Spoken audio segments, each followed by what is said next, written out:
Hello guys, আসসালামু আলাইকুম। আপনারা দেখতে পাচ্ছেন আমাদের কুলকান্দি যুদ্ধার পাড়া। এটা হচ্ছে আমাদের কুলকান্দি যুদ্ধার পাড়া।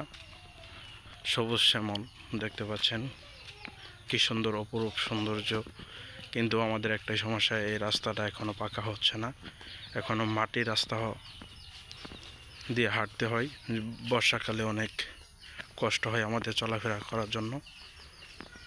আশা করি এই জায়গাগুলো যদি একটু পাকা রাস্তা হয় তাহলে আমাদের পক্ষে ভালো হবে, এবং কুলকান্দি থেকে পাথরশী রুটটা খুবই চমৎকার একটি রুট হবে এবং চলাচলের জন্য খুবই সুবিধাজনক হবে। আশা করি এই রাস্তাটি দ্রুতভাবে ভালো করার জন্য বা কাজ করার জন্য, পাকা করার জন্য অনুরোধ করা হলো। সবাই একটু খেয়াল করবেন আমাদের এই কুলকান্দি যুদ্ধারপাড়া এই রাস্তাটা যেন কুলকান্দি যুদ্ধারপাড়া থেকে এবং পাথরশী বটতলা পর্যন্ত যেন রাস্তাটা পাকা হয়। এই বলে আমার বক্তব্য শেষ করছি। আসসালামু আলাইকুম।